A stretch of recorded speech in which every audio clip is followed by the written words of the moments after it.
Today's subject is what we can do as individuals to deal with discrimination, age discrimination, ageism.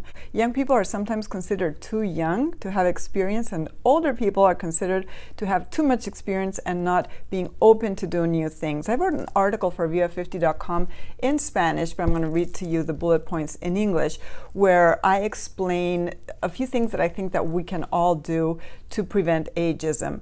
And it is from the vantage point of different professions, how we can hopefully affect society as a whole. So I often wonder, what can I do to make a difference? And it could be a very small difference, but altogether we are better. One of them is, for example, if you are an actress, please play the parts of older women if you are in fact older. Don't try to always shoot for younger. I know it's a hard business. I know that you're not allowed to play your age, but if you do, then you will help those other mortals, the rest of us, to be able to handle ourselves in public, telling our age and being proud of it. If you're a writer, which I am, please write about older women and our concerns and have older women being the subjects of your books. I know that there are genres out there, and for example, if you have a young adult book, you have to have the character be a little bit older.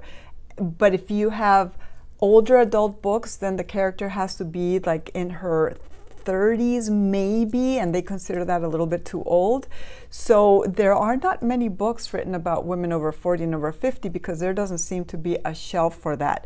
But you know what? If more of us wrote about women in their 40s, 50s, and 60s and beyond, then there would be a need, because we would be showing also by reading those books and wanting those books that there is a need for books that incorporate older characters.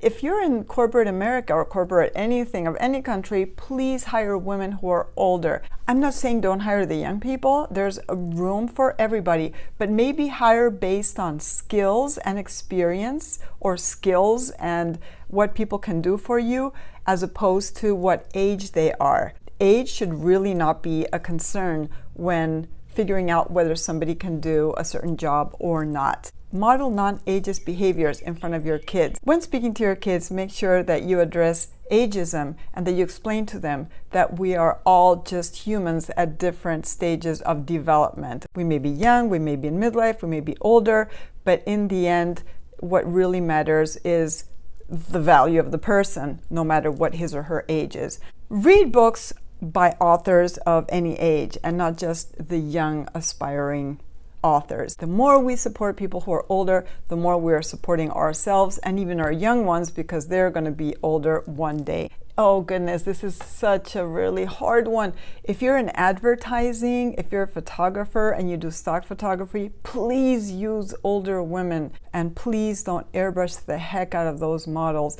When I'm looking for stock photography for Viva50.com, my website, it is so hard to find women who are in midlife. If I type into the search bar of my stock photography service, midlife woman or mature woman, I get a senior woman, and they're just not the same thing. So please, please incorporate midlife women as well. We're all going to be there before we transition to the next stage, hopefully, and we really need more representation of who we are. If you're a designer, design clothes for women of all shapes and sizes, regardless of age, because we should really be dressing for our style, for our shape, and not really for our age. If you're a hairdresser, oh my goodness, please don't try to convince an older woman to cut her hair if that's not what she wants to do. I've been dealing with this for most of my life.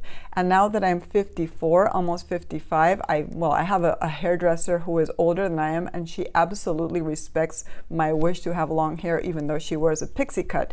But I think it's really important that no matter whether you want to wear it long or short, that the hairdresser, please, stylists, respect your style. It's important that they don't base their recommendations for you on your age, but on how you look and feel. If you're a teacher, and I'm so sorry because I know you're underpaid, overworked, and you do a fabulous job, then you are somebody that can influence our kids' opinions on older age. If you tell the kids that you're old, they're going to think that you're old, and they're going to think that their parents are old.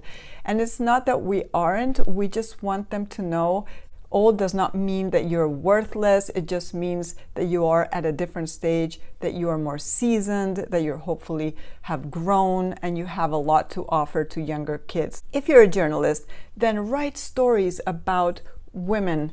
I'm saying women because mostly women watch me and follow me, but women and men who are older.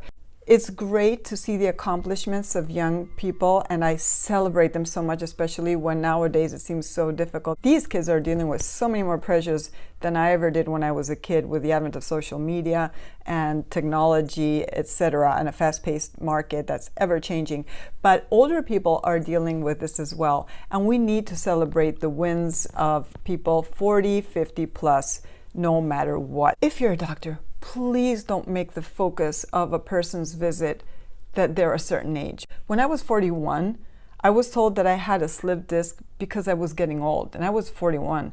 And I told the doctor, well, how come my dad, who's 24 years older, has never had a slipped disc?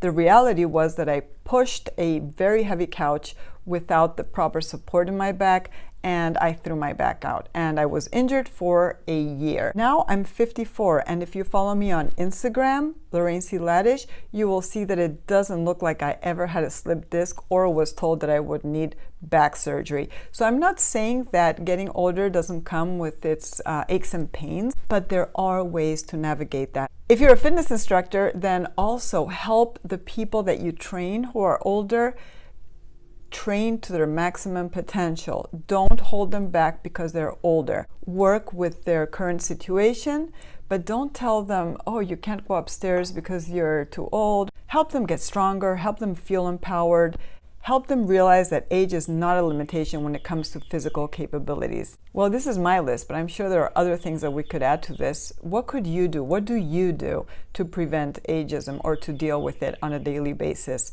So that's it for today. And if you like what you hear, check out my other videos and don't forget to subscribe to my channel.